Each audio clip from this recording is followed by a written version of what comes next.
revenue is awesome, but like how much money are you actually making? And keeping. Revenue obviously has expenses that comes off it. So everyone loves to do the addition, but no one loves to show you the subtraction, which actually matters. Hey everybody, welcome back to the VIP Financial Ed YouTube channel. My name is Matthew. We talk all things cash flow maximization here, including but not limited to my favorite business models that are out there. And if I were thinking through my list of those that have shown up over the past couple of years that I'm really most attracted to, this would be at the very, very top of that list.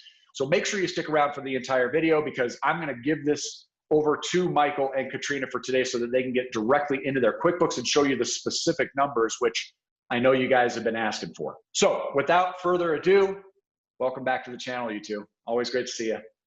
Thanks so much for having us back. Yeah, we really appreciate it, Matt. So I am switching over the host controls over to you guys so that you can share your screen and get us into some of these the devil's in the details, they say, right? So let's see what the numbers look like. Yeah, so we're going to pull this up in just a sec, but I think this is really important that we actually show real numbers here, because there was a few people that commented on the videos earlier saying, okay, well, like, great, revenue is awesome, but like how much money are you actually making? And keeping. Yeah. Because there's a lot of people in this industry where they'll basically give you kind of the headline number of how much they're supposedly, quote unquote, making. But, as I like to say, when the tide goes out, you find out who's wearing their pants. And, unfortunately, it's not what you make, it's what you keep, right? Because like revenue obviously has expenses that comes off it. So everyone loves to do the addition, but no one loves to show you the subtraction, which actually, matters. So what I'm going to do now is I'm just going to pull my screen up here. And we're just going to take you like live into our actual accounting system so you can see a real example with real numbers and real performance. So where I'm at right now, so I'm inside of my QuickBooks account. So on this particular property we're going to show you, one, if you're, a lot of people think, okay, you must need just tons of money to get something like this going in. So this example is actually a 1-bed, 1-bath condo. We're currently no longer managing it, but we managed it for about 2 years. So what I want to show here, so this is so this was one of your first deals, right? It was our first deal actually. Oh wow, okay, perfect. That's what I wanted. I wanted to see, like, starting from nothing, right? Because you didn't have any handouts. I mean, you didn't have any advantages that other people would. In fact, the advantage that other people have that you didn't is that you now offer mentorship that you didn't have access to, right? Correct. That's correct. So you had to build from ground zero. I just want to make sure that that's clear, because to turn that into $1 million company in under 2 years is still blows me away. All right, go ahead. I hadn't even stayed at an Airbnb until we started our company. That's right. That's how much we didn't even have experience in it. Okay, that's good to know. So where we're at right now, so in the time period here, so this condo we actually launched in kind of October, November timeframe back in 2018. So if you look at the top here, that's the date range. So I want to show just a couple of things here, because like the first month and a half, obviously there's some startup expenses. So I just want to show you a few things here. So in here, this is an income statement for this property from October 1st till December 1st. And this is really more to encapsulate like the startup phase of any new listing, because when you first launch a property, depending on what business model we do, like, so for this case, we're going to show you a rental arbitrage example. So again, this is where we go out, we rent a property for X dollars amount per month, and then we're reselling the nights, obviously at a higher price than what it's costing us per day, and then we're capturing the difference here. Okay? And to be clear, when you did arbitrage, which you're not doing anymore, you're doing partnerships now, but when you did arbitrage, it was with the permission from the homeowner, the landlord. You were essentially the tenant and then subletting. Well, 100%. In a way, it wasn't really subletting, because we have a permission slip from the landlord themselves saying, we're not actually staying in the property, you're allowing this to occur, and you understand that we are using the purposes of your property for short-term rentals. And they sign and agree. So we're very transparent and very clear with our partners and landlords. Perfect. Yeah. So what I'm going to show here, so this is kind of the startup phase. And I'm just going to break this out kind of piece by piece. So I'm not really going to show a lot of, or go into much detail on the income side here, because that's kind of irrelevant for this example. So the actual startup expenses, if we're doing rental arbitrage, basically come down to a few things. First, if the place isn't furnished or maybe semi-furnished, then you're going to have to furnish a place. Then you're also going to have to come out of pocket for a damage deposit. And then you may have to come out of pocket, well, you will, for the first month's rent, okay? So in this case here, so diving into the expenses, so here, this property was actually partially furnished. So it was maybe 500 square feet, like it was a very small property. So we started pretty humble beginnings. So we put about $1,600 into, and like, this is us driving all over town, picking up, $40 coffee tables, off of Kijiji, Facebook Marketplace, just, hustling. It was just us. So then, $60, I brought in a handyman just to help us set up some of the equipment, the electronic e-lock, things like that. Supplies, that would have been us literally getting like towels, bed sheets, a few, just stuff that you need to kind of get a place going. Some of these other expenses, bank charges, yeah, that's fine, whatever. Promotional, that was just us going and getting a couple bottles of wine to get the place going. This expense here for roughly $80, that was the U-Haul of us going and renting the truck to go get everything going. So this first month, we're showing about a month and a half here, so the rent was kind of prorated. So I'm going to pull it over to a spreadsheet here just to give a better example. So as we showed there, so our out-of-pocket for furnishings in this place was about $1,600. We spent about $420 on supplies. We had $60 for handyman. We got a couple bottles of wine to get it going. We paid the U-Haul company roughly $80.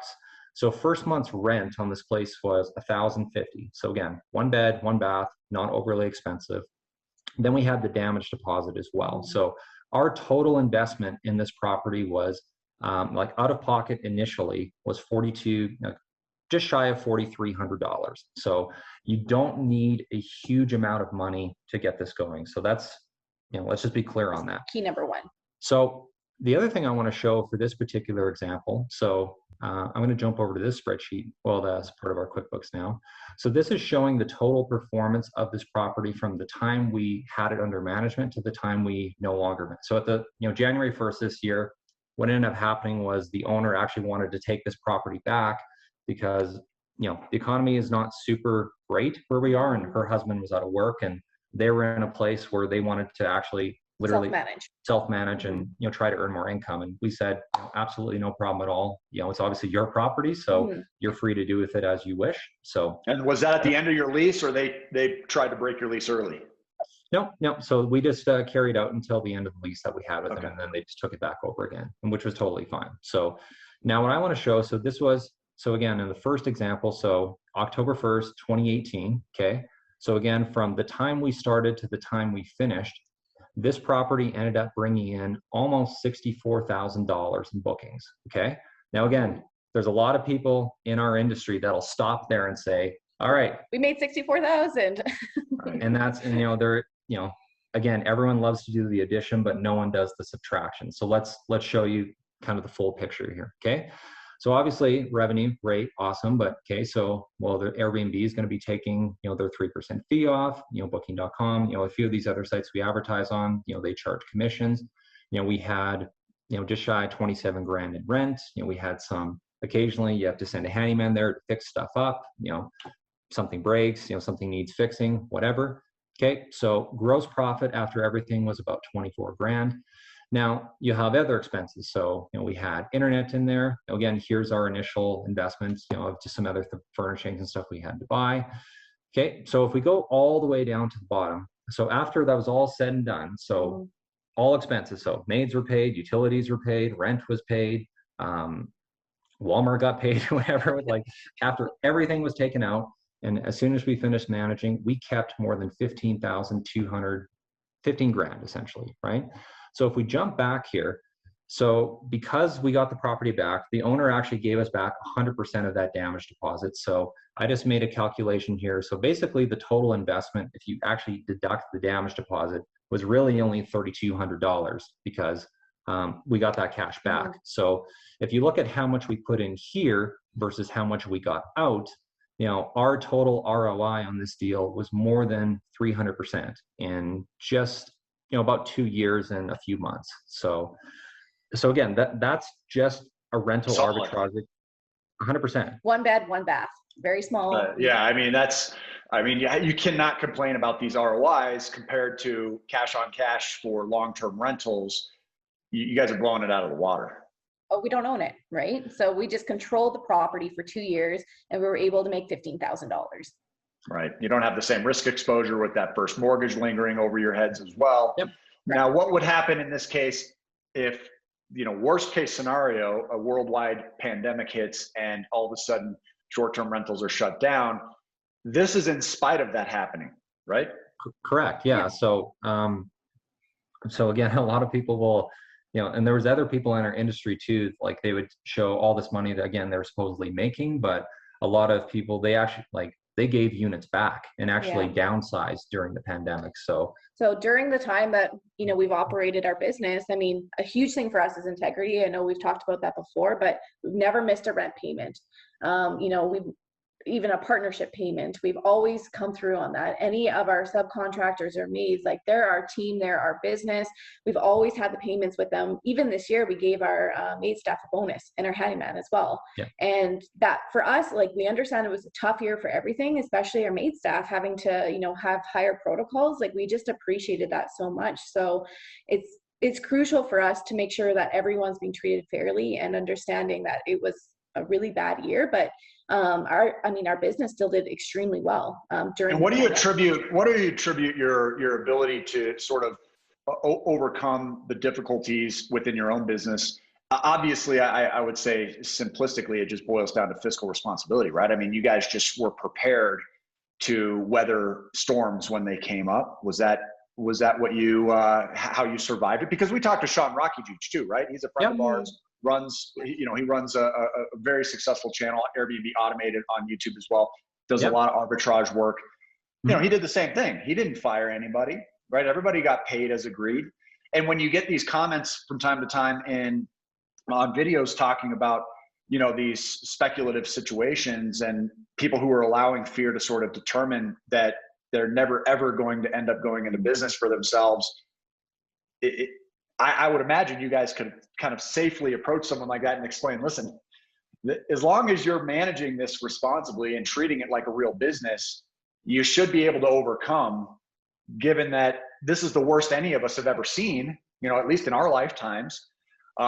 Great Depression might have been worse, right? Going through world wars might have been worse, but at least for purposes of now in modern day, we haven't seen anything worse than this.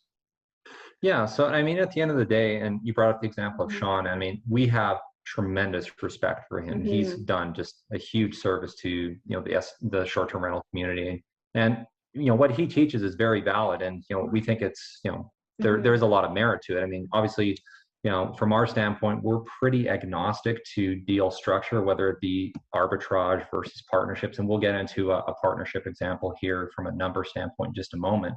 But essentially what ended up happening in our case was we got up to around 5 to 6 properties, doing rental arbitrage. So again, doing, furnishings up front, damage deposits, leases, and it was fine. We were generating very healthy profits every single month. But in our case, because, we started with pretty humble beginnings, basically what happened was we essentially ran out of capital to be able to expand further because, under this model, you have to understand that there is kind of the cost of acquisition for every single door. And it takes time to recoup that money in order to go into the next deal.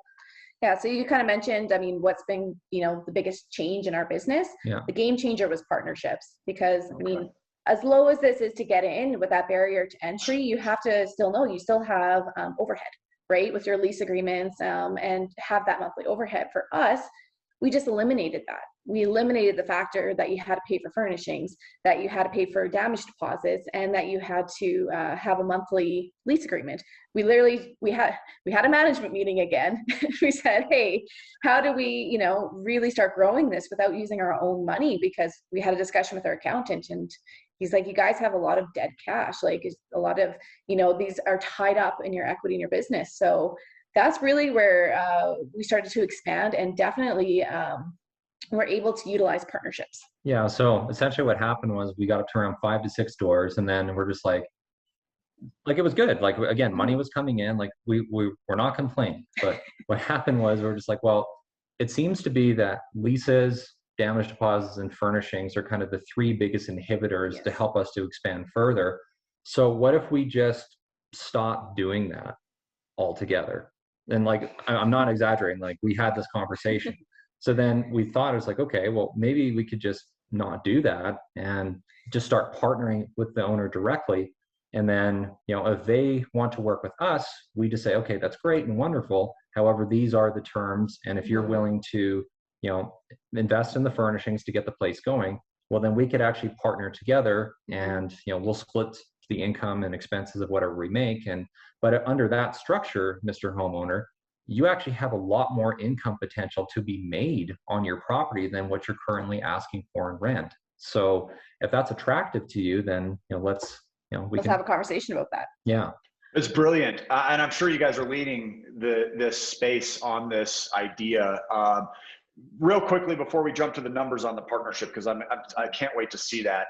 I just want to remind the viewer, email the BNB Bootcamp at VIPfinancialeducation.com address if you want to get in touch with Michael and Katrina. They've been so generous with their time for our audience. So if you guys are looking for guidance, don't miss out on that. And if it's not the right time, they're going to tell you. Don't hesitate to reach out just because you're concerned that it costs money to have somebody there showing you how to do this properly. And please don't forget that we just wrapped up an interview with a gentleman that's a student of theirs that literally locked down over $40,000 on his very first deal in his very first month because of Michael and Katrina's contribution in his business development. So very, very big things to come by having the right people on your team. And I have not found anybody that's doing this. In fact, I would certainly recommend that you guys get out there and do what you can to try and trademark the partnership concept in some way, so that you guys are really recognized. Because I haven't seen other people talking as much about partnerships as I have arbitrage. And arbitrage has been pretty popular, and it's worked out really well for a lot of people. But like you said, there's a point where you've sort of exhausted your liquidity. And this channel is fabulous because we do help people get access to capital that can be used. I did a video recently that I'll throw in the description where I showed that when we went out and helped somebody get access to just a $20,000 unsecured debt weapon, we call it here on the channel, and we used that over and over again. We just wash, rinse, and repeat the process. We were able to drive cash flow to the tune of about 5 or 6 times higher than where we originally began in just an 18-month period of time. So from $1,000 in net cash flow up to $6,000 a month in net cash flow in just 1.5 years. So I'm falling well short of what Michael and Katrina have actually accomplished within their business, turning that into a 7-figure business in just 2 years' time. But it still shows that within that range, it's all really pretty impressive. Let's go to the partnership side where, as proven in our last interview here today, money out of pocket may not be required to get some pretty cool things to happen. So I'm not sure if that's a part of this case study, but why don't you dive over there and just kind of explain what happened with your partnership deals? Yeah, 100%. So just to kind of recap, so the first transaction we just kind of walked through here. So again, this was on a 1-bed, 1-bath rental arbitrage deal. And just to kind of give you some context on this as well, so I'm just going to show the actual link to the property too. So as you can see, like it's simple. It's very, very simple. So it's not, it's cozy. It served its purpose, and got us going. Yeah. Sure. So now walking over to the partnership arena. So let's just dive into the numbers there. So what I have here now, so here's just a couple homes that we manage, and essentially how this came to be was a homeowner. He's a major home builder in our city, and he was sitting on 2 properties for well over a year, I think like 1.5 years. Brand new properties. Gorgeous properties, but he couldn't sell them because the real estate market and where we live, anything like $1 million and up, there's just very little buyers. Yeah. And because they also changed some of the mortgage rules, so you had to be a very strong borrower in order to even qualify. Without getting in all the, he couldn't sell the properties essentially for what he wanted. So he came to us and he said, well, I've heard about this Airbnb short-term rental idea. Like, what do you think my properties can make? So we said, okay, well, I mean, we can't guarantee results, but, you know, based on past experience, we can anticipate probably, you know, from this to this, you know, if that works for you, as long as you're willing to invest in furnishings to get this going, then wonderful, we can help you out. So walking through the numbers here. So these launched at different times. So as you can see on the number, so this is from July 1st, 2020 of last year. Till today. Till today, like February 22nd, okay? So far in where these properties, so one launched, I think, in August, the other one launched in October, if I'm not mistaken. So far, excuse me, these two properties have brought in just shy of $95,000 in about a 6-month time frame. And of course, again, you know, obviously, you know, there's costs that go along with this, right? So we have, you know, Airbnb fees coming out, we have our maid staff, you know, a snow removal team, repairs that happen at these properties, you know, furnishings that had to get, well, so essentially he gave us the money, we went and purchased the furnishings. That's why it's reflected on, you know, the statement here.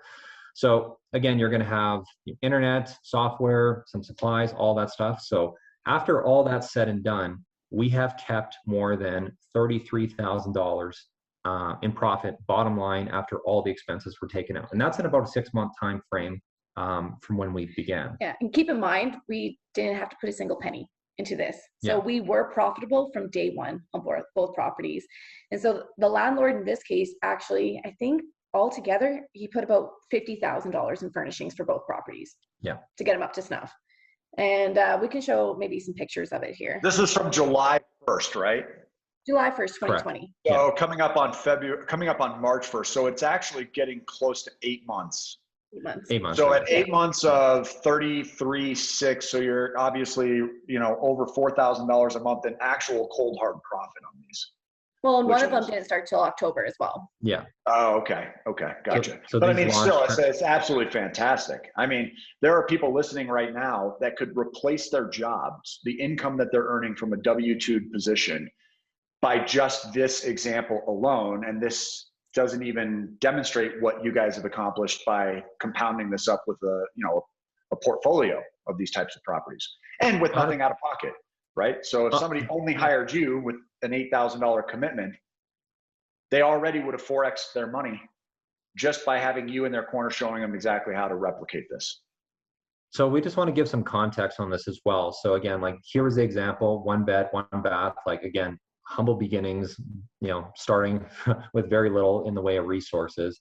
And like, just to show what these homes kind of look like. I mean, this is obviously a different type of product altogether. So, you know, obviously the income potential is substantially different under these certain examples here. So, as you can see, you know, it's, so that's one of the homes. This one does have, they both have elevators in them too. Yeah. Like they're beautiful properties, right on the river valley, like they're executive style, but our interior designer furnished this as well. Like, it's just, for us, we wanted to make sure, even the point that we're at our business, to offload all these. So she completely set this up from the beginning, and, you know, it was a service to the owner as well. So at this point, I mean, everything was set up and subcontracted out, and then really from there, we're able to manage it. It's fabulous. Well, and, you know, what I would at least recommend people understand, you know, is the difference between humble beginnings, where you've got you two all by your lonesome selves trying to just scratch and claw your way up into a profit margin for yourselves, and you've got this little 1 bedroom, and you're probably scared even trying to make that work, to somebody like, you know, Nathaniel, who comes on and shares, well, I went straight for, you know, the big guy, right? Why tinker around with this small stuff? I'm just going to approach somebody, ask the questions, and see what comes of it. And even with 0 track record of success inside this space, with a little help from you guys, was able to get the homeowner to actually partner with him. And not only did he skip the arbitrage side and didn't have to put the money in from a lease standpoint or even a furnishing standpoint, with 0 money out of his own pocket, he's coming into some of this really nice high-end property income. And so I think it really goes to show. Now, where I would say he was probably really wise, and where I would assume you guys offered some guidance, is, look, I'm not going to come in and try and split this with you, right? let me just prove myself over the first 90 days, take a 10% cut, and then we can have a look, see, and renegotiate in a way, right? And I think that having the flexibility to understand how you can sort of compensate for your lack of success or history, and also maybe a lack of wanting to put your own money towards it and so forth, that was really smart, you know, in my opinion. I think that just shows a lot of experience. So this is the kind of stuff that I think you pay for when you hire people like Michael and Katrina. Two very kind of different examples, but all combined together have created $1 million worth of business revenues for you guys thus far. And just, you know, at least at the 2-year point, I'm assuming at this stage, you guys have started really coming over the top on that number. Where are you at now as far as your totals? So as far as totals now, we're since we began, I mean, well, we're on the video right now. Why don't we just take a look, right? So let's see, why not? So let's just see here. So I'm going to jump over to our profit and loss,